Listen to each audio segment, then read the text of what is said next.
আসসালামু আলাইকুম ওয়া রাহমাতুল্লাহি ওয়া বারাকাতুহু।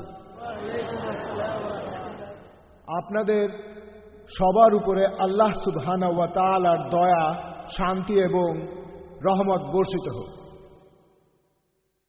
এই অনুষ্ঠানটাই আমাদের এই 10 দিন ব্যাপী ইসলামিক কনফারেন্স এবং এক্সিবিশনের শেষ দিন। আর অনুষ্ঠানের শুরুতেই থাকছে কোরআন তেলাওয়াত করছেন ডক্টর ওসমান মোহাম্মদ আল সিদ্দিকী, ডক্টর ওসমান সিদ্দিকী।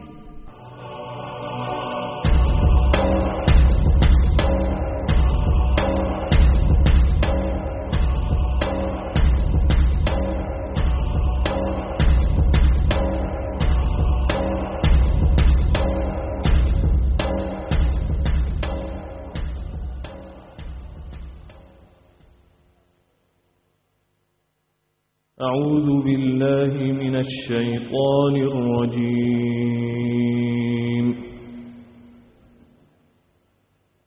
بسم الله الرحمن الرحيم.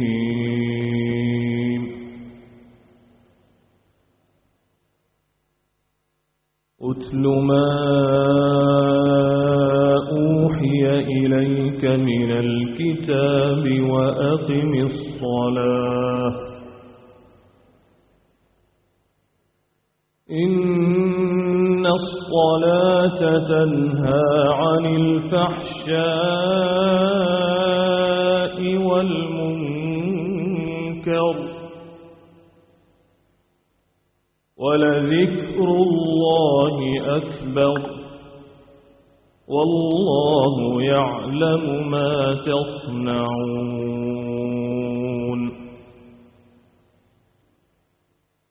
ولا تجادلوا أهل الكتاب إلا بالتي هي أحسن إلا الذين ظلموا منهم وقولوا آمنا بالذي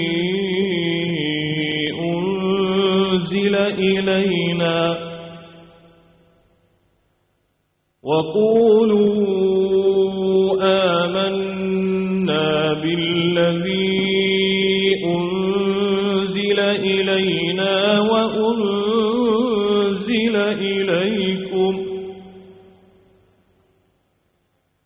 وإلهنا وإلهكم واحد ونحن له مسلمون.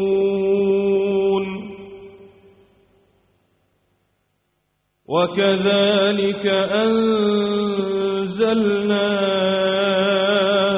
إليك الكتاب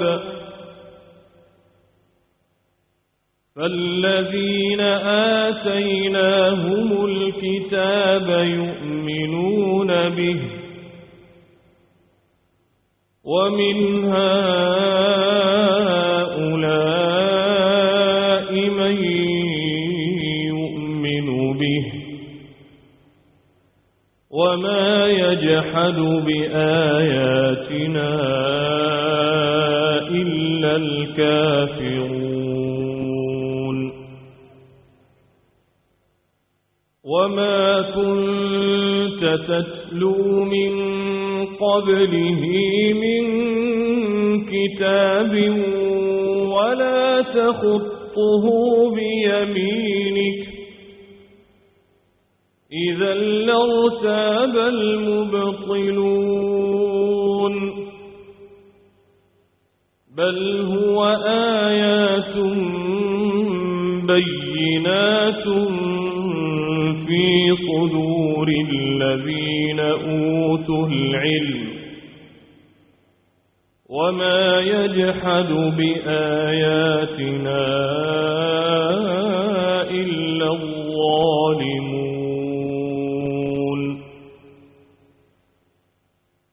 وقالوا لولا أنزل عليه آيات من ربه قل إنما الآيات عند الله قل إنما الآيات عند الله وإنما أنا نذير مبين أولم يكفهم أنا أنزلنا عليك الكتاب يتلى عليهم إن في ذلك لرحمة وذكرى لقوم يؤمنون صدق الله العظيم প্রিয় দর্শক মণ্ডলী, এখন শুরু হচ্ছে আমাদের এই 10 দিন ব্যাপী কনফারেন্সের শেষ অনুষ্ঠান। আপনাদের সামনে এখন লেকচার দেবেন ডক্টর জাকির নায়েক। আর আজকের আলোচনার বিষয় হল ইসলাম কি মানবতার জন্য সমাধান। এখন আসছেন ইসলাম ও কম্পারেটিভ রিলিজনের উপর আন্তর্জাতিক খ্যাতিসম্পন্ন বক্তা ডক্টর জাকির নায়েক।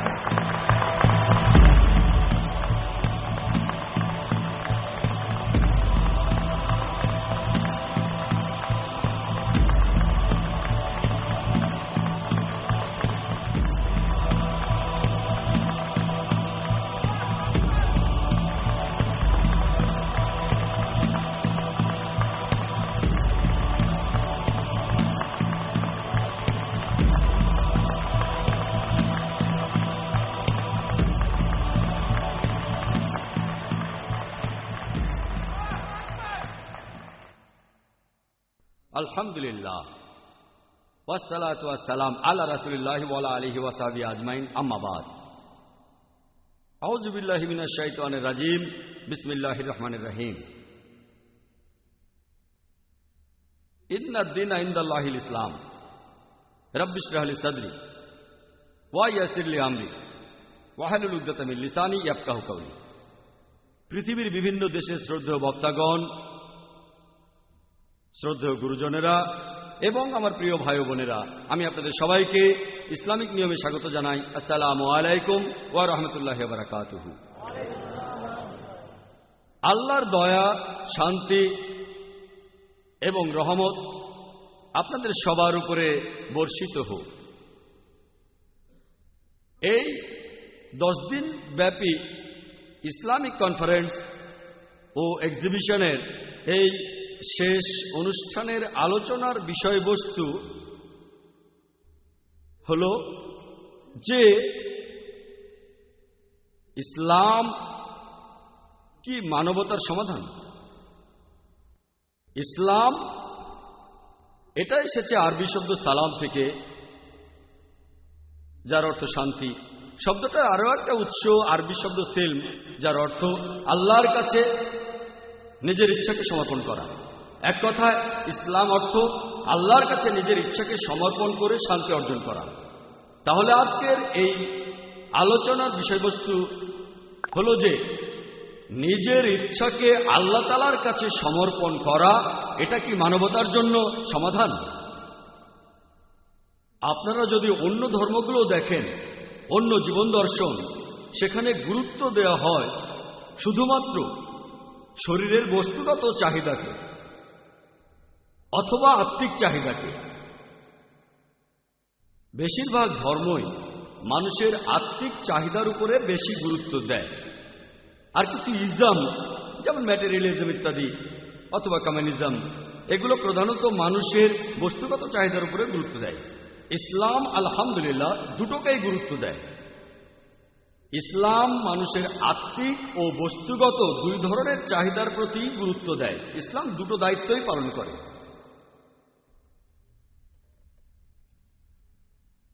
আর মানবতার সমাধান সম্পর্কে যদি বলা হয়,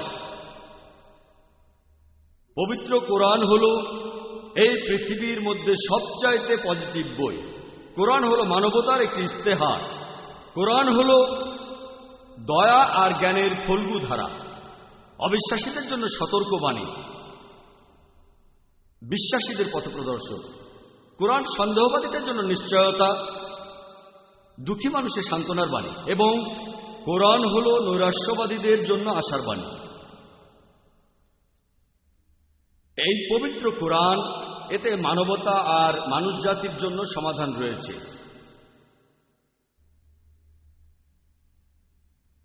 এভাবে যদি আমরা কোনো সমাধান পাই, তখন আমরা উৎস জানতে চাই, এর সত্যতা সম্পর্কে জানতে চাই। যেমন ধরেন আপনার জ্বর হয়েছে, তখন কেউ আপনাকে প্রেসক্রিপশন দিলে আপনি জানতে চাইবেন যে প্রেসক্রিপশনটা কে লিখেছে, সে কি একজন ডাক্তার, সেই লোকটার যোগ্যতা কি। একইভাবে মানুষজন জানতে চাইবে যে এই পবিত্র কোরআনের কথাগুলো কে লিখেছেন। মানুষ জানতে চাইবে কোরআনের এই কথাগুলোর সত্যতা কতখানি। তবে এখানে আমার দেয়া সমাধানের কোনো মূল্য নেই, এখানে আমি মূল্যহীন। যিনি মানবতার জন্য এই সমাধান দিয়েছেন, তিনি এই মানুষ জাতির সৃষ্টিকর্তা, তিনি সব জীবজন্তু স্রষ্টা, এই পৃথিবীর স্রষ্টা, তিনি এই বিশ্বজগতের স্রষ্টা। মানবতার সমাধান যিনি দিতে পারেন, তিনি হলেন এই মানুষ জাতির পালনকর্তা ও রক্ষাকর্তা। এছাড়াও তিনি এই বিশ্বজগতের রক্ষাকর্তা। আজকের এই আলোচনা শুরু করার আগে আমি প্রথমেই দর্শক শ্রোতাদের বলবো পবিত্র কোরআনের সত্যতা এবং এর উৎস সম্পর্কে। কোরআনের উৎস সম্পর্কে আমি সংক্ষেপে এটাই প্রমাণ করব যে পবিত্র কোরআন এটা আল্লাহ তাআলার বাণী। এছাড়াও সেই সব লোকজন যারা আল্লাহকে বিশ্বাস করে না, তাদের সামনে আমি এটাই প্রমাণ করার চেষ্টা করব যে আল্লাহ অবশ্যই আছেন। যখন কোনো নাস্তিক আমার কাছে আসে আর আমাকে বলে যে সে কোনো রকম ঈশ্বরে বিশ্বাস করে না, প্রথমেই যেটা করি আমি তাকে অভিনন্দন জানাই। আপনারা ভাবতে পারেন আমি কেন নাস্তিককে অভিনন্দন জানাচ্ছি। আমি যে কারণে নাস্তিককে অভিনন্দন জানাচ্ছি সেটা হলো সে চিন্তা করে বেশিরভাগ মানুষই অন্ধভাবে বিশ্বাস করে। উনি খ্রিস্টান কারণ ওনার বাবা খ্রিস্টান, উনি হিন্দু কারণ ওনার বাবা হিন্দু, উনি মুসলিম কারণ ওনার বাবা একজন মুসলিম। এই নাস্তিক সে চিন্তা করেছে অবশ্যই তার একটা ধর্মীয় পরিচয় আছে, কিন্তু সে তা মানে না যে ঈশ্বরকে তার বাবা মা উপাসনা করে, সে তেমন ঈশ্বরকে মানে না। ঈশ্বরের অস্তিত্বকে সে অস্বীকার করে। আমি যে কারণে তাকে অভিনন্দন জানাচ্ছি সেটা হলো সে অলরেডি ইসলামিক শাহাদার প্রথম অংশটা বলে ফেলেছে। ইসলামিক ধর্মবিশ্বাসের প্রথম কথার প্রথম অংশটা সে বলে ফেলেছে, লা ইলাহা, কোনো উপাস্য নেই। আমাকে যেটা করতে হবে, প্রমাণ করতে হবে ইল্লাল্লাহ, আল্লাহ ব্যতীত। সেটা আমি করব ইনশাআল্লাহ। এখানে আমার কাজের অর্ধেকটা হয়ে গেছে। অমুসলিমদের ক্ষেত্রে প্রথমে তাদেরকে এটা বোঝানো লাগবে যে তারা যে ঈশ্বরের উপাসনা করে সে সত্যিকারের ঈশ্বর নয়। এখানে আমার কাজের অর্ধেকটাও হয়ে গেছে। সে নাস্তিক মেনে নিয়েছে, কোনো উপাস্য নেই। তাহলে এখন আমাকে যেটা করতে হবে, আমাকে আল্লাহ তাআলার অস্তিত্ব প্রমাণ করতে হবে, তাহলে হয়ে যাবে। সেটা আমি করব ইনশাআল্লাহ। বেশিরভাগ নাস্তিক তারা ভাবে যে বিজ্ঞান হলো সবার উপরে। বর্তমানের সময়টা বিজ্ঞান আর প্রযুক্তির যুগ। তারা ভাবে যে বিজ্ঞানই সবার উপরে। আপনি যদি কোনো নাস্তিককে প্রশ্ন করেন যে ধরেন কোন একটা যন্ত্র, ধরেন একটা মেশিন, যেটা পৃথিবীর কোনো মানুষই আগে দেখেনি, যেটা কথা কেউ শোনেও নি, তারপর সেই মেশিনটা যদি সেই নাস্তিকের সামনে আনা হয় এবং তাকে প্রশ্ন করা হয় যে প্রথমে কোন মানুষটা আপনাকে ঠিকভাবে বলতে পারবে এই যন্ত্রটা কিভাবে কাজ করে, এই মেশিনটা কিভাবে কাজ করে, সেই নাস্তিক তখন বলবে মেশিনটা স্রষ্টা বলতে পারবে। কেউ বলবে উৎপাদনকারী, কেউ বলবে প্রস্তুতকারী, কেউ হয়তো বলবে আবিষ্কারক, কেউ বলবে নির্মাতা। তারা যাই বলুক উত্তরটা এমনই হবে একটা। হয় তারা বলবে স্রষ্টা, উৎপাদনকারী, প্রস্তুতকারী, অথবা বলবে আবিষ্কারক। উত্তরটা এরকম একটা হবে। এখন উত্তর যেটাই হোক সেটা আপনার মাথার ভেতরে আপনি রেখে দেন।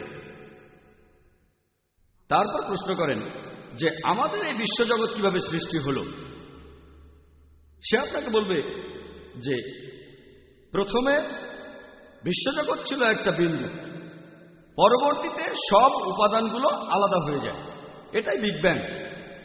এখান থেকে সৃষ্টি হয়েছে গ্যালাক্সি, নক্ষত্র, সূর্য, বিভিন্ন গ্রহ, আর সৃষ্টি হয়েছে পৃথিবী। এটাকেই বিজ্ঞানীরা বলে বিগ ব্যাং।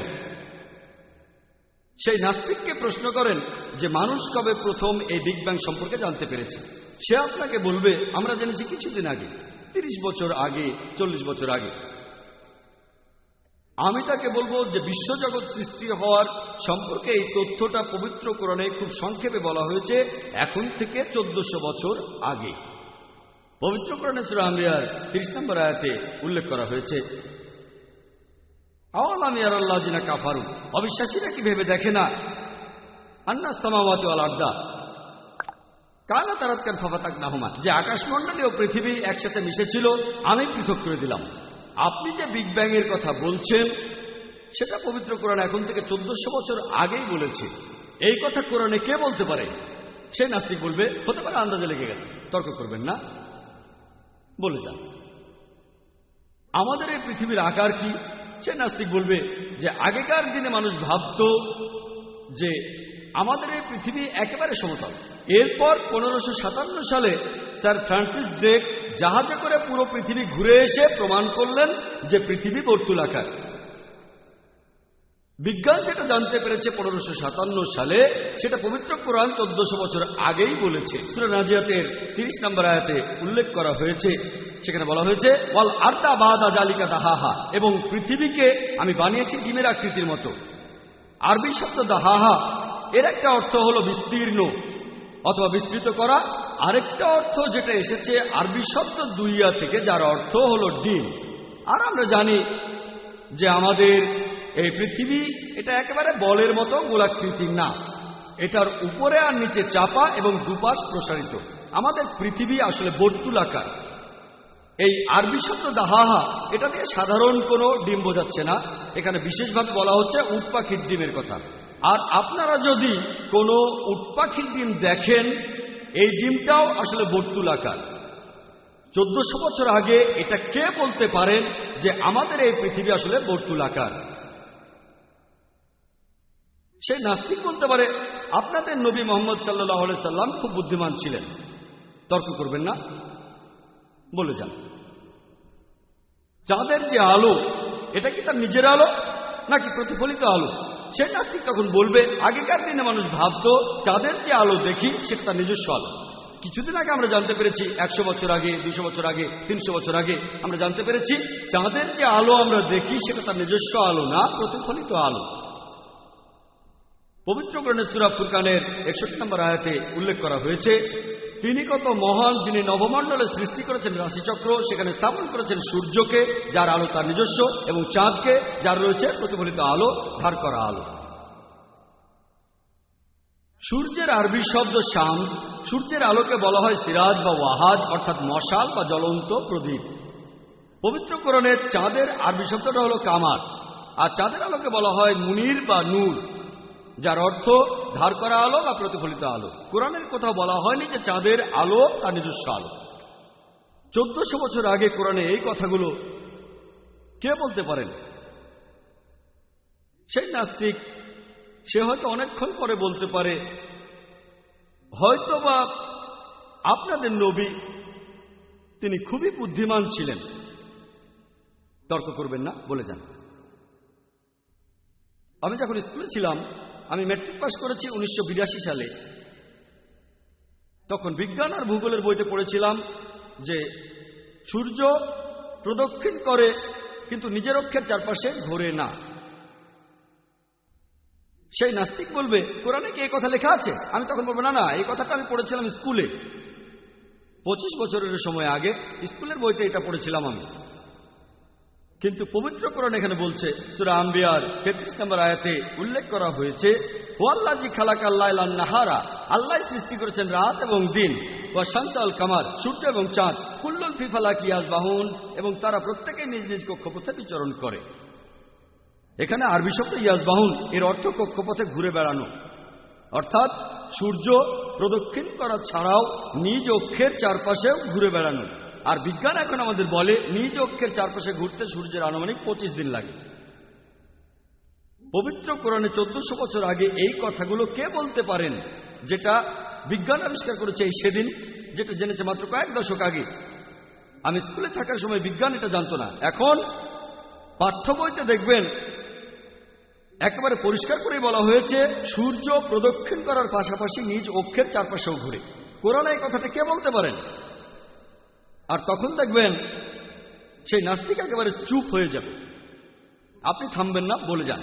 বিজ্ঞান এখন আমাদের বলে যে আমাদের এই বিশ্বজগৎ ক্রমবর্ধমান, যেটা আমরা জানতে পেরেছি মোটামুটি 100 বছর আগে। পবিত্র কোরআনে সূরা জারিয়াতের 47 নম্বর আয়াতে উল্লেখ করা হয়েছে যে আমি এই আকাশকে বানিয়েছি মহা সম্প্রসারণশীল, বিশ্বজগৎ সম্প্রসারণশীল। আরবি শব্দ মুসিউন, এর অর্থ সম্প্রসারিত বিশ্বজগৎ, ক্রমবর্ধমান বিশ্বজগৎ। ইসলাম ধর্মের অনেক সমালোচক হয়তো বলবেন এটা কোনো বিশাল ব্যাপার না যে ইসলাম জ্যোতির্বিদ্যা নিয়ে কথা বলছে, কারণ সে সময় আরবরা জ্যোতির্বিদ্যায় খুবই উন্নত ছিল। আমিও তাদের সঙ্গে একমত যে আরবরা জ্যোতির্বিদ্যায় খুবই উন্নত ছিল। তবে তাদের মনে করিয়ে দেই, পবিত্র কোরআন নাজিল হওয়ার কয়েকশো বছর পরে আরবরা জ্যোতির্বিদ্যায় উন্নত হয়েছিল। তাহলে কোরআন থেকেই আরবরা জ্যোতির্বিদ্যা সম্পর্কে জেনেছিল, এর উল্টোটা হয়।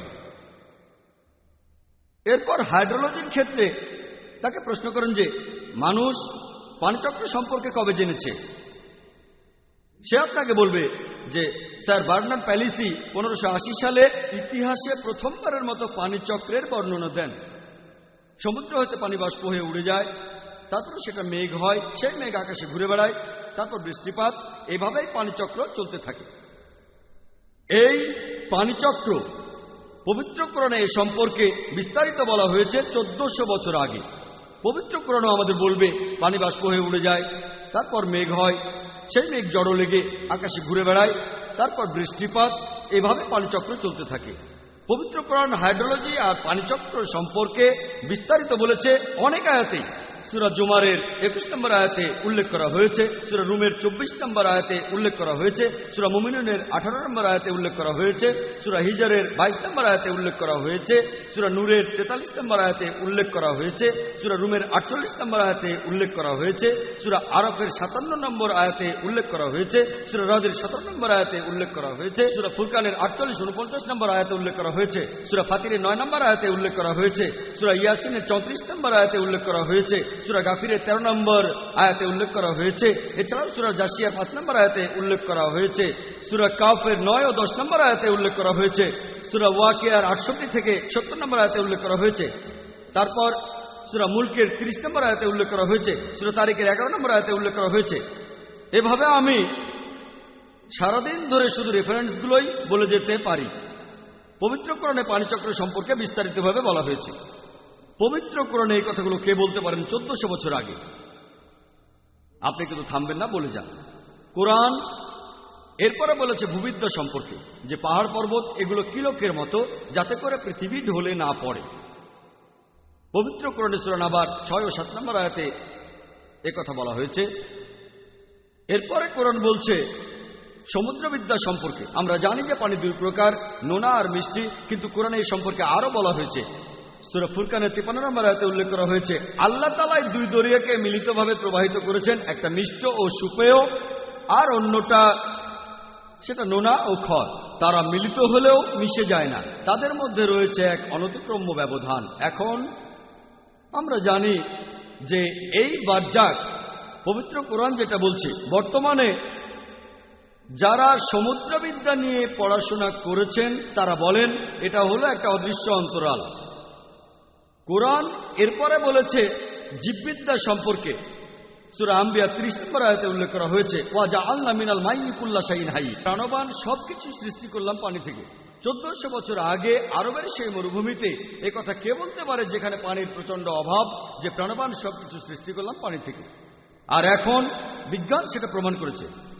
এরপর উদ্ভিদবিদ্যার ক্ষেত্রে পবিত্র কোরআনে সূরা তাহার 53 নম্বর আয়াতে উল্লেখ করা হয়েছে যে আমি উদ্ভিদদের সৃষ্টি করেছি জোড়ায় জোড়ায়, পুরুষ এবং স্ত্রী। এটা আমরা আগে জানতাম না যে গাছপালারও লিঙ্গ থাকে। পবিত্র কোরআনে সূরা রদের 3 নম্বর আয়াতে উল্লেখ করা হয়েছে তিনি প্রত্যেকটা ফল সৃষ্টি করেছেন জোড়ায় জোড়ায়।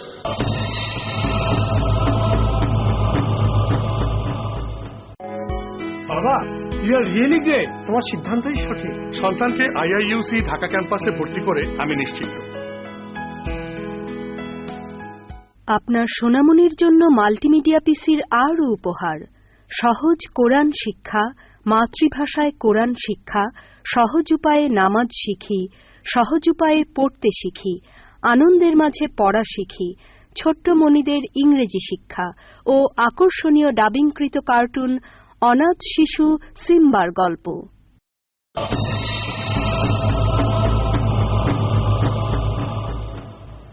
এরপর প্রাণীবিদ্যার ক্ষেত্রে দেখবেন কোরআন বলছে সূরা আনামের 38 নম্বর আয়াতে উল্লেখ করা হয়েছে যে বিভিন্ন পশু এবং পাখি তারাও মানুষের মতো সম্প্রদায়, বিজ্ঞান এটা জানতে পেরেছে কিছুদিন আগে। পবিত্র কোরআনে মৌমাছির জীবনযাত্রা বলা হয়েছে সূরা নাহালের 68 ও 69 নম্বর আয়াতে। পবিত্র কোরআনে মাকড়সার জীবনযাত্রা সম্পর্কে বলা হয়েছে সূরা আনকাবুতের 41 নম্বর আয়াতে। পবিত্র কোরআনে পিঁপড়ার জীবনযাত্রা সম্পর্কে বলা হয়েছে সূরা নামলের 17 নম্বর আয়াত এবং 18 নম্বর আয়াতে। আর বিজ্ঞান এগুলো জানতে পেরেছে কিছুদিন আগে, 50 বছর আগে, 100 বছর আগে, 200 বছর আগে। এরপর মেডিসিনের ক্ষেত্রে দেখবেন পবিত্র কোরআনে সূরা নাহলের 68 নম্বর ও 69 নম্বর আয়াতে বলা হয়েছে যে আমি মানুষকে দান করি বিভিন্ন রঙের এক পানীয় যেটা নির্গত হয় মৌমাছির পেট থেকে, যেটাতে মানুষের জন্য রয়েছে আরোগ্য। আমাদের বিজ্ঞান কিছুদিন আগে জানতে পেরেছে যে মধু উৎপন্ন হয় মৌমাছির পেটে, আর এই মধুর মধ্যে কিছু অ্যান্টিসেপটিক বৈশিষ্ট্য আছে, তাই যুদ্ধে রাশিয়ান সৈন্যরা তাদের ক্ষতস্থানে মধুর প্রলেপ দিত, আমরা জানছি কিছুদিন আগে। এরপরে শরীরবিদ্যার ক্ষেত্রে পবিত্র কোরআন সংক্ষেপে গবাদি পশুর রক্ত চলাচল ও দুধ উৎপাদন সম্পর্কে বলেছে সূরা নাহলের 66 নম্বর আয়াতে কথা বলা হয়েছে। এরপর জেনেটিক্সের ক্ষেত্রে পবিত্র কোরআনে সূরা নাজমের 45 ও 46 নম্বর আয়াতে উল্লেখ করা হয়েছে। এছাড়াও কোরআনে সূরা কিয়ামার 36 থেকে 39 নম্বর আয়াতে উল্লেখ করা হয়েছে পুরুষের স্খলিত শুক্রবিন্দুই সন্তানের লিঙ্গ নির্ধারণ করে, যেটা আমরা জানতে পেরেছি কিছুদিন আগে।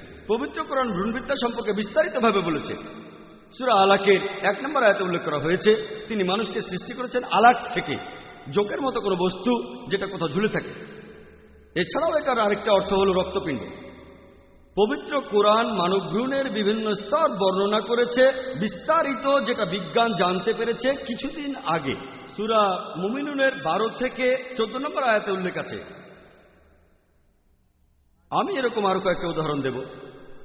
সাধারণত অবিশ্বাসীরা এটা বলে থাকে আল্লাহ এটা কিভাবে করবেন, আমরা মরে গেলে আমাদের সবার দেহ তো মাটির সাথে মিশে যাবে, তাহলে আল্লাহ তাআলা আমাদের আবার কিভাবে জীবিত করবেন, সব হাড়গোড় তো ধুলো হয়ে গেছে, তাহলে কিয়ামতের দিন আল্লাহ কিভাবে আমাদের হাড়গোড়কে একত্রিত করবেন।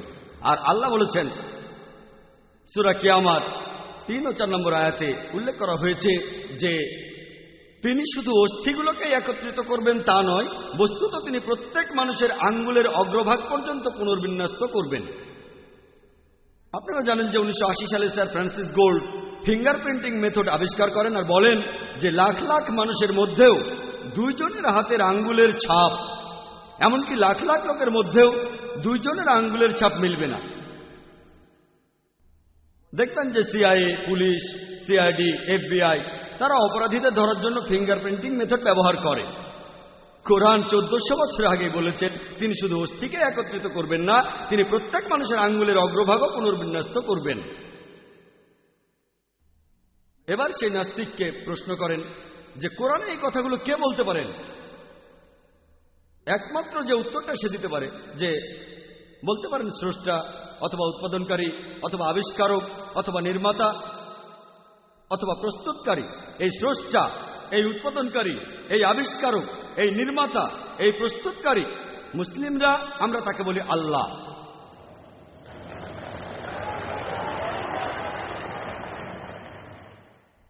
আমি এখানে প্রায় 2 ঘন্টার লেকচার মাত্র 15 মিনিটে সেরে ফেললাম, যাতে করে আমরা প্রশ্নোত্তর পর্বের জন্য বেশি সময় পাই। অনেক লোক এসেছেন, তাদের জন্য উপভোগ্য হবে। অ্যালবার্ট আইনস্টাইন একবার বলেছিলেন যে বিজ্ঞান যদি ধর্ম ছাড়া হয় সেটা পঙ্গু, আর ধর্ম যদি বিজ্ঞান ছাড়া হয় সেটা অন্ধ। আপনাদের মনে করিয়ে দিই, পবিত্র কোরআন এটা কোনো সায়েন্সের বই না, SCIENCE, এটা হলো সাইনের বই, SIGNS, এতে রয়েছে আয়াত।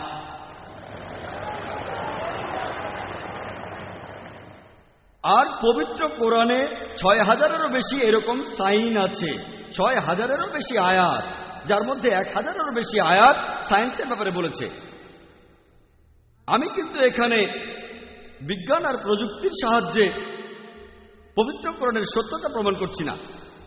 মুসলিমদের কাছে পবিত্র কোরআনই সবার উপরে, তবে অমুসলিমের কাছে, কোন নাস্তিকের কাছে, তার কাছে বিজ্ঞান সবার উপরে।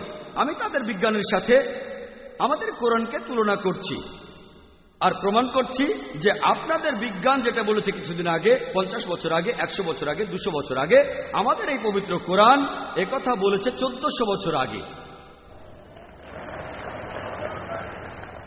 আর সেজন্যই এখন বিজ্ঞান ঈশ্বরকে বাতিল করে দিচ্ছে না, ঈশ্বরের বিভিন্ন ধারণাকে বাতিল করে দিচ্ছে। লা ইলাহা ইল্লাল্লাহ, এই পবিত্র কোরআন, এতে পুরো মানুষ জাতির সব সমস্যার সমাধান রয়েছে। আর এর লেখক হলেন স্রষ্টা, রক্ষাকর্তা, পালনকর্তা পুরো মানুষ জাতির আর পুরো বিশ্বজগতের।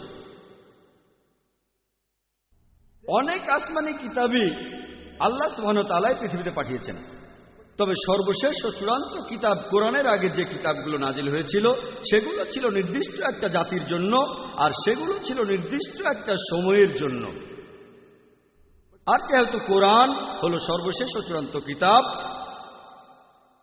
আল্লাহ তাআলার শেষ আসমানি কিতাব, এটা শুধু মুসলিম বা আরবদের জন্য পাঠানো হয়নি, কোরআন পাঠানো হয়েছে পুরো মানুষ জাতির জন্য। পবিত্র কোরআনের সূরা বাকারার 185 নম্বর আয়াতে উল্লেখ করা হয়েছে যে রমজান মাসে এই পবিত্র কোরআন অবতীর্ণ হয়েছে সত্য এবং অসত্যের মধ্যে পার্থক্যকারী রূপে, পুরো মানুষ জাতির দিশারি ও সৎপথের স্পষ্ট নিদর্শন হিসেবে, শুধুমাত্র মুসলিম বা আরবদের জন্য নয়, পুরো মানুষ জাতির জন্য। এই একই কথা আবারও আছে সূরা ইব্রাহিমের 1 নম্বর আয়াতে উল্লেখ করা হয়েছে, সূরা ইব্রাহিমের 52 নম্বর আয়াতে উল্লেখ করা হয়েছে, এছাড়াও সূরা আল জুমারের 41 নম্বর আয়াতে উল্লেখ করা হয়েছে যে পবিত্র কোরআন নাজিল হয়েছে পুরো মানুষ জাতির জন্য। একইভাবে সেই সব নবী রাসূল যারা সর্বশেষ ও চূড়ান্ত নবী মুহাম্মদ সাল্লাল্লাহু আলাইহি সাল্লামের আগে এসেছিলেন, তারা এসেছিলেন একটা নির্দিষ্ট জাতির জন্য, আর তারা যা কিছু প্রচার করেছিলেন সেটা ছিল একটা নির্দিষ্ট সময়কালের জন্য। আর যেহেতু নবী মুহাম্মদ সাল্লাল্লাহু আলাইহি সাল্লাম হলেন সর্বশেষ ও চূড়ান্ত নবী, তিনি শুধুমাত্র মুসলিম বা আরবদের জন্য আসেননি। পবিত্র কোরআনের সূরা আম্বিয়ার 107 নম্বর আয়াতে উল্লেখ করা হয়েছে, ওয়া মা আরসালনাকা ইল্লা রাহমাতাল লিল আলামিন, যে আমি তোমাকে প্রেরণ করেছি কেবল মানুষ জাতির প্রতি রহমত হিসেবে, পুরো জীবজগতের প্রতি রহমত হিসেবে, বিশ্বজগতের প্রতি রহমত হিসেবে। একই কথা আবারও আছে সূরা সাবার 28 নম্বর আয়াতে উল্লেখ করা হয়েছে, ওয়া মা আরসালনাকা ইল্লা কাফাতাল লিন-নাস বাশিরা ওয়া নাযিরা, আমি তো তোমাকে প্রেরণ করেছি সমগ্র মানুষ জাতির প্রতি সুসংবাদদাতা এবং সতর্ককারী রূপে, কিন্তু অধিকাংশ মানুষই এ সম্পর্কে জানে না। আর যেহেতু বেশিরভাগ মানুষ এ সম্পর্কে জানে না, সেজন্য আমরা এরকম কনফারেন্স আর লেকচারের আয়োজন করছি। কিন্তু এখন যদি আপনারা একটু ভালোভাবে আন্তর্জাতিক মিডিয়ার দিকে চোখ রাখেন, সেখানে দেখবেন ইসলাম সম্পর্কে তীব্রভাবে মিথ্যা খবর প্রচার করা হচ্ছে।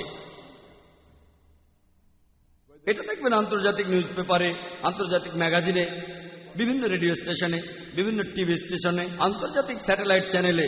আপনারা আন্তর্জাতিক মিডিয়ায় দেখবেন তারা ইসলাম সম্পর্কে অনেক রকম ভুল ধারণা প্রচার করছে, ইসলাম সম্পর্কে ভুল আর মিথ্যে খবর প্রচার করছে।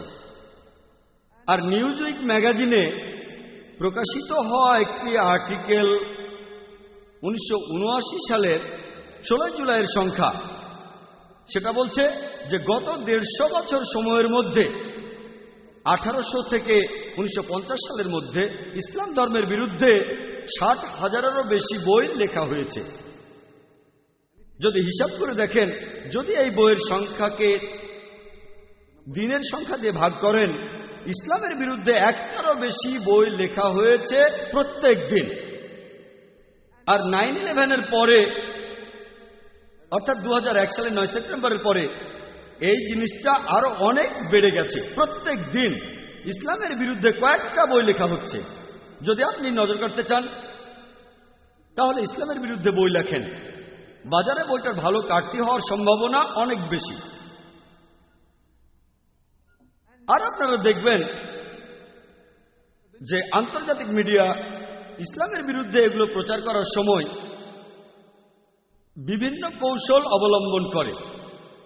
এক নম্বরটা হচ্ছে তারা বিভিন্ন কুলাঙ্গারদের মিডিয়ার সামনে তুলে ধরে আর প্রচার করে যে এরাই হলো আদর্শ মুসলিম।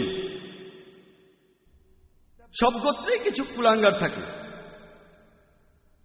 মিডিয়া যেটা করে, মুসলিমদের মধ্য থেকে কিছু কুলাঙ্গার বেছে নেয়, যারা আসলে ইসলাম ধর্ম পালন করে না, যারা শুধু নামেই মুসলিম। এদের তুলে ধরে মিডিয়া প্রচার করে যে তারাই হচ্ছে আদর্শ মুসলিম। যদি জানতে চান একটা গাড়ি কতটা ভালো, আর সেখানে যদি ড্রাইভার হিসেবে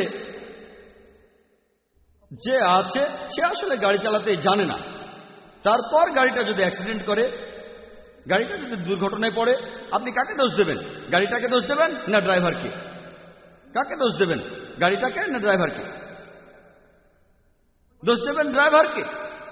যদি জানতে চান গাড়িটা কতটা ভালো, তাহলে কিছু জিনিস জেনে নিতে হবে। গাড়িটা কি পরিমাণ তেল খায়, গাড়িটার স্পিড কেমন, গাড়িটার গিয়ার রেশিও কেমন, নিরাপত্তা ব্যবস্থাগুলো কেমন, এসব কিছু জেনে নেওয়ার পর তারপর বলতে পারবেন যে গাড়িটা কতটা ভালো। আর গাড়িটা যদি চালিয়ে পরীক্ষা করতে চান তাহলে ড্রাইভার হিসেবে এমন কাউকে বসান যে খুব দক্ষ ড্রাইভার। আর ইসলাম ধর্মকে পরীক্ষা করতে চাইলে যে ইসলাম কতটা ভালো, আর যদি আপনারা আদর্শ মুসলিমকে পরীক্ষা করতে চান, এখানে শ্রেষ্ঠ দৃষ্টান্ত আমাদের নবীজি মুহাম্মদ সাল্লাল্লাহু আলাইহি ওয়াসাল্লাম।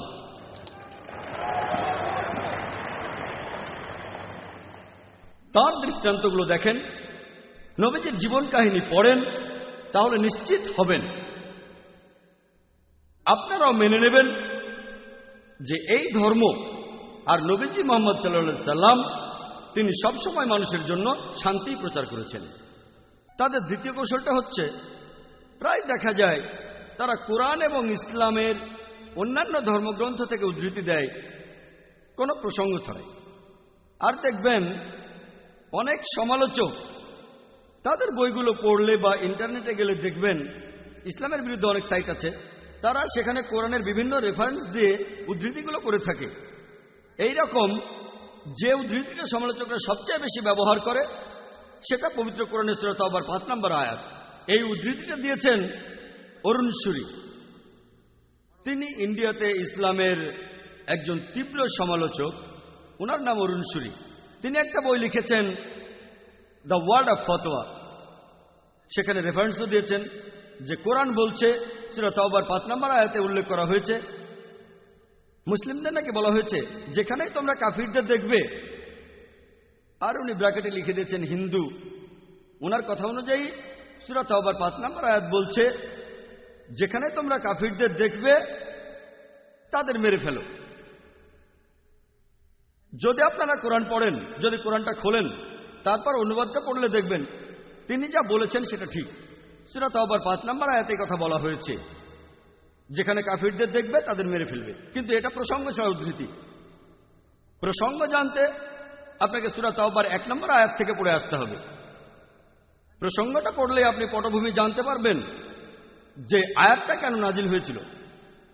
এভাবে জানতে পারবেন যে সে সময় একটা শান্তি চুক্তি হয়েছিল মুসলিমদের সাথে মক্কা শহরের মুশরিকদের।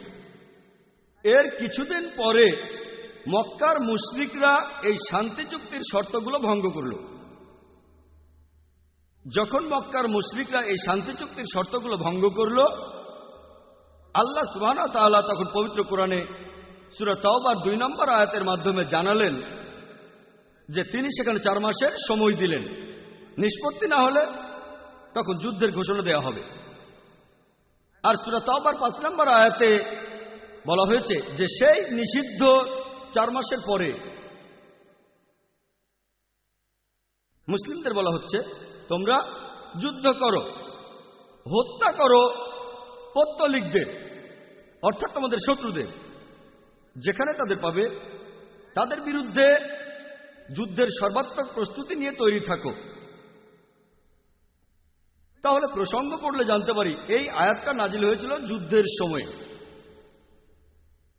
যে যুদ্ধের ময়দানে শান্তি চুক্তির শর্ত ভেঙে শত্রুরা যখন যুদ্ধ করতে আসে তখন ভয় পেও না, যুদ্ধ করো, আর তাদের দেখলে হত্যা করো।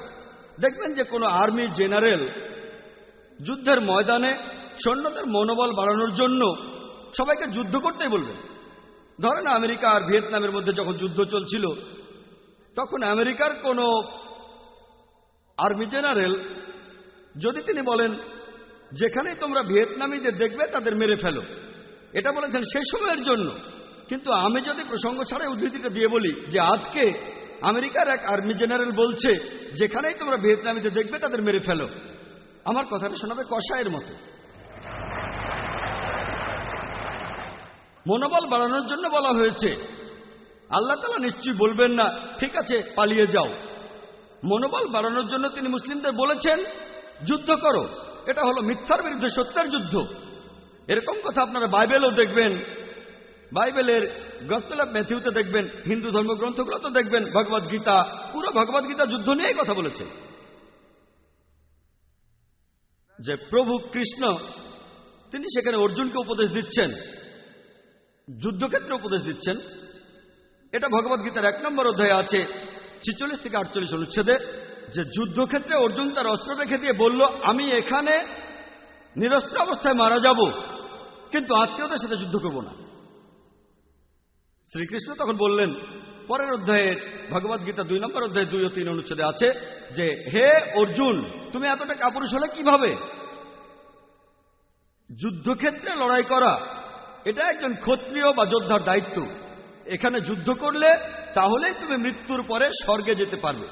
এরকম আরো কথা আমার ভিডিও ক্যাসেটে দেখবেন, টেররিজম অ্যান্ড জিহাদ, সেখানে আমি বিস্তারিত বলেছি। কিন্তু কোরআন এমন কথা বললে অমুসলিমদের তখন সমস্যা হয়।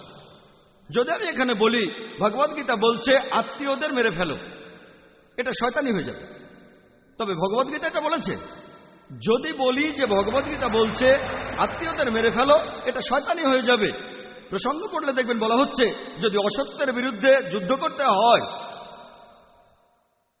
যদি অন্যায়ের বিরুদ্ধে যুদ্ধ করতে চাও সত্যের পক্ষে দাঁড়াও, এমনকি তোমার আত্মীয়দের বিরুদ্ধে হলেও যুদ্ধ করো। আর ভগবদ গীতার এই কথার সাথে আমরা সবাই একমত। কোরআনও একই কথা বলছে। সেজন্য অমুসলিমরা যাতে ইসলাম ধর্মকে বুঝতে পারে, আমার মত অনুযায়ী এর চাবিকাঠিটা হলো যেটা পবিত্র কোরআনে দিয়েছেন আল্লাহ সুবহানাহু ওয়া তাআলা। সূরা ইমরানের 64 নম্বর আয়াতে উল্লেখ করা হয়েছে তাআলা ইলা কালিমাতিন সাওয়াইন বাইনানা ওয়া বাইনাকুম, এসো সেই কথা যাহা আমাদের এবং তোমাদের মধ্যে এক। ইসলাম ও কোরআনকে অমুসলিমদের সামনে তুলে ধরতে যেটা বলবেন সেটা হলো যে তাআলা ইলা কালিমাতিন সাওয়াইন বাইনানা ওয়া বাইনাকুম, এসো সেই কথা যাহা আমাদের ও তোমাদের মধ্যে এক। প্রথম সাদৃশ্য কি? আল্লাহ না'বুদু ইল্লাল্লাহ, যে আমরা এক, আল্লাহ ব্যতীত অন্য কারো উপাসনা করি না। আর অরুণ সুরি সূরা তাওবার 5 নম্বর আয়াতের উদ্ধৃতি দেওয়ার পরে লাফ দিয়ে চলে গেলেন 7 নম্বর আয়াতে। এর কারণটা জানেন? 6 নম্বর আয়াতে এই প্রশ্নের উত্তরটা আছে। সূরা তাওবার 6 নম্বর আয়াতে উল্লেখ করা হয়েছে যে যদি পৌত্তলিকদের মধ্যে কেউ, যদি অবিশ্বাসীদের মধ্যে কেউ, তোমাদের শত্রুদের মধ্যে কেউ আশ্রয় প্রার্থনা করে, যদি শান্তি চায় তাদের শান্তি দাও, যাতে করে তারা আল্লাহর বাণীগুলো শুনতে পারে। তারপর তোমরা তাদের নিরাপদ স্থানে পৌঁছে দাও। কারণ এই লোকগুলো তারা কোনো কিছুই যারা জানে না। এ কথা কোরআন বলছে না যে তাদের ছেড়ে দাও। বর্তমানে শত্রু শান্তি চাইলে কোনো আর্মি জেনারেল খুব বেশি হলে বলবে আচ্ছা তাদের যেতে দাও। কোরআন কিন্তু একথা বলছে না। কোরআন বলছে তাদের নিরাপদ কোনো স্থানে পৌঁছে দাও। কারণ এই লোকগুলো তারা যারা একেবারে অজ্ঞ। কয়েক মাস আগে একটা লেকচারে আমি এই কথাটা বলেছি। সেখানে এক অমুসলিম ভাই আমাকে বললেন, ভাই জাকির, আপনিও তো প্রসঙ্গ ছাড়া বলছেন। আপনি তো সূরা তাওবার 5 নম্বর আয়াতের পুরোটা বললেন না। পুরো আয়াতটা বলছে মুসলিমদের যে যুদ্ধক্ষেত্রে কাফিরদের দেখলে হত্যা করা, মেরে ফেলবে আর যুদ্ধের সর্বাত্মক প্রস্তুতি নিয়ে তৈরি থাকবে। এরপর সেখানে বলা হয়েছে কিন্তু যদি তারা তওবা করে আর যদি তারা নামাজ পড়ে, সালাত কায়েম করে আর যাকাত দেয়, তাহলে তাদের ছেড়ে দাও, কারণ আল্লাহ অনেক ক্ষমাশীল, পরম দয়ালু। তিনি বললেন, বলা হয়েছে শুধুমাত্র তারা ইসলাম গ্রহণ করলে তাদেরকে ছেড়ে দাও। অনেক সময় ব্যাখ্যা করাটা কঠিন, হয়তো কয়েক ঘন্টা সময় লেগে যেতে পারে। যদি সবাই বলেন আমি একজন ম্যারাথন স্পিকার, আমি তখন সেই ভাইকে বললাম আরো কিছুটা ব্যাখ্যা করার সুযোগ দিলেন বলে ধন্যবাদ। সূরা তাওবার 5 নম্বর আয়াতে বলা হয়েছে যে অবিশ্বাসীরা যদি তওবা করে আর সালাত কায়েম করে এবং যাকাত দেয়, অর্থাৎ সে যদি মুসলিম হয়ে যায় তাহলে তাকে ছেড়ে দাও। কিন্তু 6 নম্বর আয়াতটা কি বলছে? তারা মুসলিম হয়ে গেলে তাদের ছেড়ে দাও। কিন্তু 6 নম্বর আয়াত বলছে যদি সেই অবিশ্বাসীরা আশ্রয় প্রার্থনা করে, শান্তি চায়, তাদের শুধু ছেড়েই দিও না, নিরাপদ কোনো স্থানে পৌঁছে দাও। তারা মুসলিম হয়ে গেলে তাদের ছেড়ে দাও। কিন্তু যদি সে ইসলাম গ্রহণ না করে আর শান্তি চায়,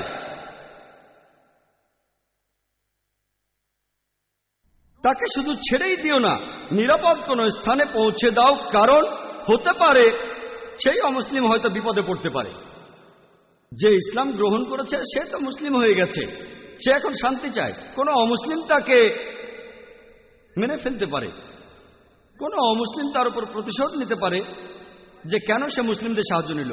তাই আল্লাহ পবিত্র কোরআনে বলেছেন শুধু ছেড়েই দিও না, তাদের নিরাপদ কোনো স্থানে পৌঁছে দাও। এজন্যই সমালোচকরা যেমন অরুণ সুরি নিজেদের মতো করে প্রসঙ্গ ছাড়া বলে। এরকম আরো কয়েকশো উদাহরণ দিতে পারবো। ইন্টারনেটে দেখবেন এটা খুব কমন। অনেক অমুসলিম কোরআনের বিরুদ্ধে কথা বলছে ইন্টারনেটে। এই কাজগুলো ইন্টারনেটে করা অনেক সহজ, তাই অনেক বেশি বই লেখা হচ্ছে। খুব সহজ ইন্টারনেট, এখানে ভালো খারাপ সবই আছে। প্রথমে যখন শুরু হয়েছিল ইসলামের পক্ষের চেয়ে বিপক্ষের ওয়েবসাইটই বেশি ছিল। এখন মুসলিমরা উত্তর দিচ্ছে, এখন ইসলামের পক্ষেও সাইট আছে। তবে কোরআনের বিরুদ্ধে বিভিন্ন অভিযোগগুলো জানতে আপনাকে অনেক বিশেষজ্ঞ হতে হবে না, আর উত্তর দেওয়াটাও কঠিন। একটা উত্তর দিলে আরো প্রশ্ন আসতে থাকে, সেজন্য আমরা উন্মুক্ত প্রশ্নোত্তরের আয়োজন করেছি। তাহলে দ্বিতীয় কৌশলটা হচ্ছে তারা প্রসঙ্গ ছাড়াই কোরআন ও ইসলামিক বিভিন্ন গ্রন্থের উদ্ধৃতি দেয়।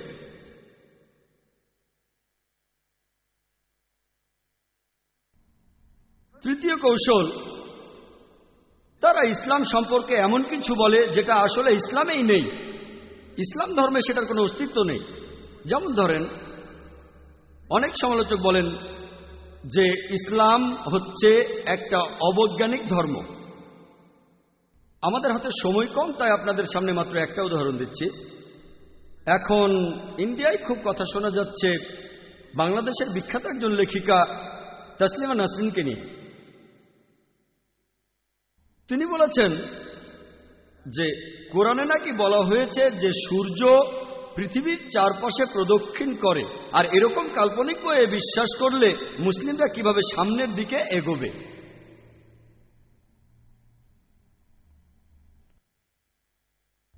আমি সবাইকে চ্যালেঞ্জ করছি, কোরআনের কোনো একটা আয়াত দেখান যেটা বলছে যে সূর্য পৃথিবীর চারদিকে ঘুরে। কয়েক বছর আগে একটা বিতর্কেও আমি একই কথা বলেছিলাম বোম্বের জার্নালিস্টদের ইউনিয়নে।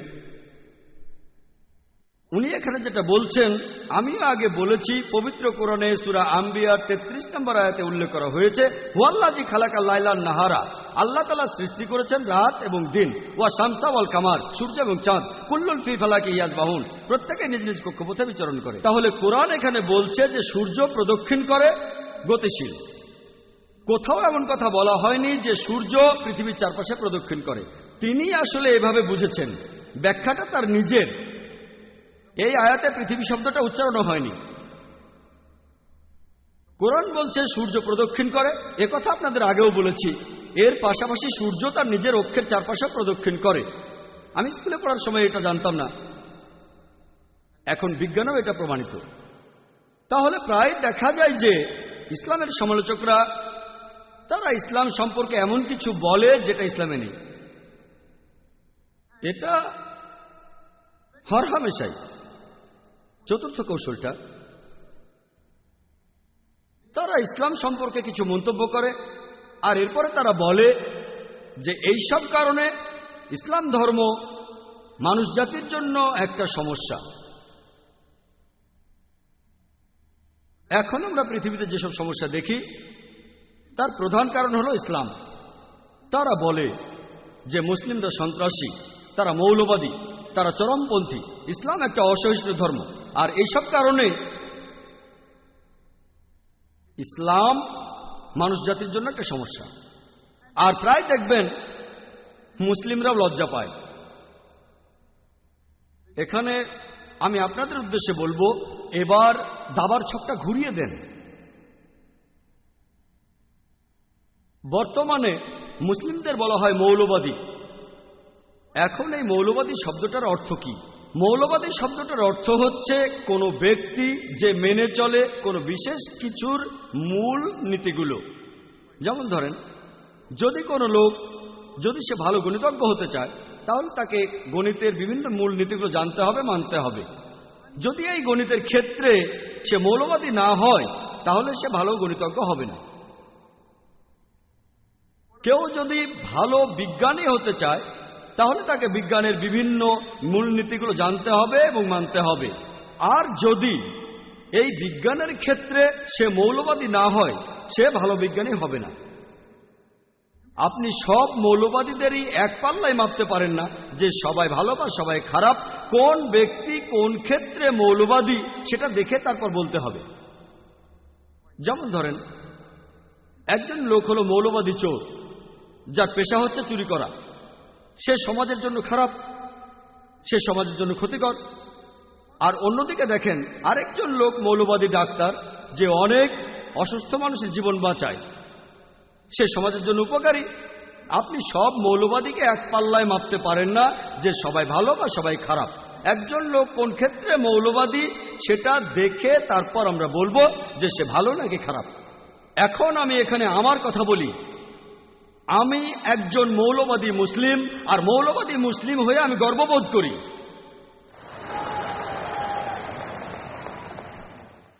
কারণ আমি ইসলামের সব মূলনীতিগুলো জেনে মেনে চলার চেষ্টা করি। আর আমি জানি ইসলাম ধর্মে এমন একটা নীতিও নেই, ইসলামে এমন একটা কথাও নেই যেটা সামগ্রিকভাবে মানবতার বিরুদ্ধে কথা বলে। ইসলামে এমন কিছু দিক থাকতে পারে যেগুলো দেখে অমুসলিমরা ভাবতে পারে এটা তো মানবতার বিরুদ্ধে, কিন্তু আপনি যদি তাদের বুঝিয়ে বলেন, ব্যাখ্যা করেন ব্যাপারটা আসলে এই, তাহলে এমন কোনো মানুষ পাবেন না যে নিরপেক্ষ, সে ইসলাম ধর্মে এমন কিছুই পাবে না যেটা সামগ্রিকভাবে মানবতার বিরুদ্ধে। আর এই মৌলবাদী শব্দটা প্রথম ব্যবহার করা হয়েছিল ওয়েবস্টার ডিকশনারি অনুযায়ী 20 শতাব্দীর শুরুর দিকে আমেরিকার প্রোটেস্ট্যান্ট খ্রিস্টানদেরকে বোঝাতে। তাহলে শব্দটা প্রথম ব্যবহার করা হয়েছিল আমেরিকানদের উদ্দেশ্যে, প্রোটেস্ট্যান্ট খ্রিস্টানদের উদ্দেশ্যে, কারণ তারা চার্চের বিরুদ্ধে প্রোটেস্ট করেছিল। চার্চ বিশ্বাস করে পবিত্র বাইবেলের কথাগুলো ঈশ্বরের বাণী। এই প্রোটেস্ট্যান্ট খ্রিস্টানরা তারা বলেছিল শুধু বাইবেলের কথাগুলোই ঈশ্বরের বাণী নয়, বাইবেলের প্রত্যেকটা অক্ষর ঈশ্বরের কাছ থেকে এসেছে। যদি কেউ প্রমাণ করে যে বাইবেলের প্রত্যেকটা অক্ষর ঈশ্বরের কাছ থেকে এসেছে, এই মৌলবাদী আন্দোলনটা ভালো। আর অন্যদিকে কেউ যদি প্রমাণ করে যে বাইবেলের প্রত্যেকটা অক্ষর ঈশ্বরের কাছ থেকে আসেনি, তাহলে সেই আন্দোলনটা ভালো আন্দোলন নয়। আমরা অক্সফোর্ড ডিকশনারি খুললে দেখব সেখানে আছে মৌলবাদী হচ্ছে সেই লোক যে খুব কঠোরভাবে কোনো ধর্মের প্রাচীন নিয়মগুলো মেনে চলে। কিন্তু এরপরে আমি অক্সফোর্ড ডিকশনারির নতুন এডিশনটা দেখেছি, একটা পরিবর্তন আছে। এটা বলছে যে মৌলবাদী হলো সেই লোক যে খুব কঠোরভাবে কোনো ধর্মের প্রাচীন নিয়মগুলো মেনে চলে, বিশেষ করে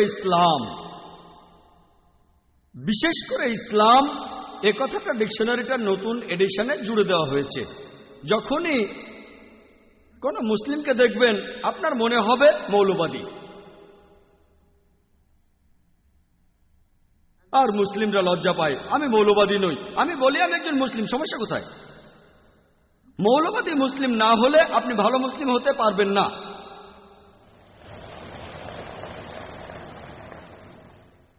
মিডিয়া বলে যে মুসলিমরা চরমপন্থী। আমি বলি হ্যাঁ, আমি একজন চরমপন্থী। আমি চরম দয়ালু, চরম পরোপকারী, চরমভাবে ক্ষমাশীল, আমি চরমভাবে সৎ, আমি চরম ন্যায়বান। এতে সমস্যা কি? যদি চরমভাবে দয়ালু হই, ক্ষমাশীল হই, পরোপকারী হই, ন্যায়বান হই, চরম সৎ হই, আংশিক সৎ হলে চলবে না। আপনার যখন লাভ হবে তখন সৎ, আর যখন কোনো লাভ হবে না তখন আপনি সৎ হবেন না। পবিত্র কোরআন অনুযায়ী আপনাকে হতে হবে চরম দয়ালু, চরম ক্ষমাশীল। যদি আপনি মুসলিম হন, আপনাকে চরমভাবে মুসলিম হতে হবে, আপনাকে চরম দয়ালু হতে হবে, আপনাকে চরম সৎ হতে হবে, আপনাকে চরম ন্যায়বান হতে হবে।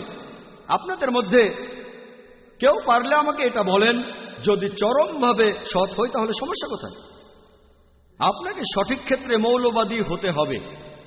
মুসলিমদের লজ্জা পাওয়া উচিত না যে না না আমি তো আধুনিক মুসলিম। আধুনিক মুসলিমটা আবার কি? কথা হলো আপনি ইসলাম মানেন কি মানেন না।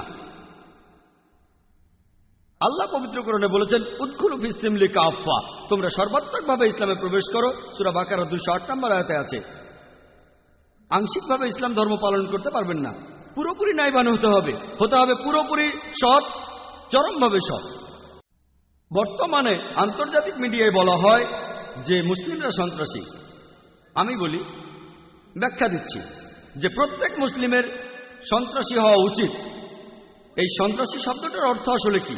সন্ত্রাসী এই শব্দের অর্থ যে মানুষ ত্রাস সৃষ্টি করে। যখনই কোনো অপরাধী কোনো পুলিশকে দেখে সে ভয় পেয়ে যায়, তাহলে সেই অপরাধীর জন্য পুলিশ হলো সন্ত্রাসী। একইভাবে প্রত্যেক মুসলিমই অপরাধীদের সামনে সন্ত্রাসী হবে। যখনই অপরাধীরা কোনো মুসলিমকে দেখবে তারা ভয় পেয়ে যাবে। যখনই চোর ডাকাত মুসলিমকে দেখবে ভয় পেয়ে যাবে। যখনই ধর্ষক কোনো মুসলিমকে দেখবে ভয় পেয়ে যাবে। যদি প্রত্যেক মুসলিম এভাবে সঠিক পথে সন্ত্রাসী হতে পারে, অপরাধীরা যদি ভয় পায়, তখন আপনারা মানুষ জাতির সমাধানটা পাবেন। যদি প্রত্যেক মুসলিম, যদি সবাই মৌলবাদী মুসলিম হয়, যদি ইসলামের মূলনীতিগুলো মেনে চলে, তাহলে মানুষ জাতির সমস্যাগুলোর সমাধান হয়ে যাবে। যদি প্রত্যেকই চরমপন্থী মুসলিম হয়, চরম দয়ালু, চরম পরোপকারী, চরমভাবে সৎ, চরম ন্যায়বান, তাহলে মানুষের সমস্যাগুলোর সমাধান হয়ে যাবে। প্রায় দেখবেন যে দুটো আলাদা লেভেল দেয়া হচ্ছে মাত্র একজন লোককে একই কাজের জন্য। যেমন ধরেন 60 বছর আগে, 70 বছর আগে অনেক ইন্ডিয়ানই ছিলেন যারা দেশের স্বাধীনতার জন্য যুদ্ধ করেছিলেন। তখন ব্রিটিশরা ইন্ডিয়া শাসন করত। এই ইন্ডিয়ানদের তখন ব্রিটিশ সরকার নাম দিয়েছিল সন্ত্রাসী। কিন্তু একই মানুষকে একই কাজের জন্য আমরা ইন্ডিয়ানরা তাদের বলে থাকি তারা মুক্তিযোদ্ধা, দেশপ্রেমিক। একই মানুষ, একই কাজ, দুটো আলাদা লেভেল। যদি ব্রিটিশ সরকারের দৃষ্টিভঙ্গিটা মেনে নেন যে ইন্ডিয়া শাসন করার অধিকার তাদের আছে, তাহলে এই মানুষগুলোকে আপনি বলবেন সন্ত্রাসী। কিন্তু যদি ইন্ডিয়ানদের দৃষ্টিভঙ্গিটা মেনে নেন যে ব্রিটিশরা ইন্ডিয়াতে এসেছে ব্যবসা করার জন্য, আমাদের শাসন করার অধিকার তাদের নেই, তাহলে এই মানুষগুলোকে আপনি বলবেন দেশপ্রেমিক। একই মানুষ, একই কাজ, দুটো আলাদা লেভেল। ইতিহাসে এরকম আরো উদাহরণ আছে অনেক। আমেরিকার স্বাধীনতা যুদ্ধের সময় 1775 সালে তখন ব্রিটিশ সৈন্যরা আমেরিকা দখল করে রেখেছিল। অনেক আমেরিকান স্বাধীনতার জন্য যুদ্ধ করেছিল। ব্রিটিশ সরকারের মতে তখনকার দিনের 1 নম্বর সন্ত্রাসী তিনি হলেন জর্জ ওয়াশিংটন। জর্জ ওয়াশিংটনকে ব্রিটিশ সরকার 1 নম্বর সন্ত্রাসী বলতো 1775 সালে। পরবর্তীতে তিনিই হলেন আমেরিকার প্রথম প্রেসিডেন্ট। চিন্তা করেন, 1 নম্বর সন্ত্রাসী, তিনিই হলেন আমেরিকার প্রেসিডেন্ট। আর তিনি আমেরিকার সব প্রেসিডেন্টের গডফাদার জর্জ বুশেরও। বুশ সম্পর্কে আমার মন্তব্যটা দেখবেন ভিডিও